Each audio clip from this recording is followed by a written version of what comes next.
In 1898, Joseph Pulitzer's New York World and William Randolph Hearst's New York Journal push the bounds of journalism to the breaking point. They compete to boost circulation and consolidate media power. They were battling for the supremacy of New York City, who was going to be the top boss, the top titan. Hearst's daring prison rescue of a wildly sympathetic prisoner of war only fuels his appetite for something bigger in Cuba.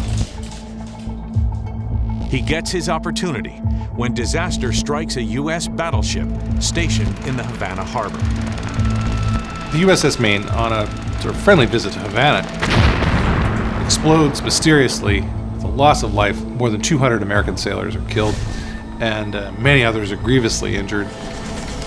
What's the news from Cuba? Mr. Hearst, the USS Maine has been sunk. Hearst at that moment realizes he has the story he wants. We put it on the front page with all the other news. There is no other big news. And nobody knew who blew up the Maine. But Hearst had no doubt who was at fault, or at least who he was going to blame in his newspaper. Spread the story over the entire front page. And that was the Spanish. This means war. Pulitzer and his New York World, driven by the dizzying new heights of sensationalism, also play up the disaster. Let's make this bigger. Pulitzer saw the way circulation rose at Hearst's newspaper, and he realized he had to compete.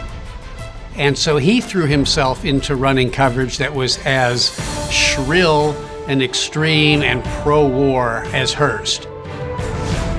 On April 25th, as the two largest newspapers in the world rattle their battle sabers to capture readers, the United States declares war on Spain. So it's remember the Maine, and to hell with Spain, because we wanted a war, the newspapers wanted a war, and that's what we had. Hearst, pushing the bounds of sensationalism, reaches an unheard of milestone. And for the first time, Hearst sold more than 1 million copies of his newspaper every single day. That was a goal Pulitzer had coveted for a long time.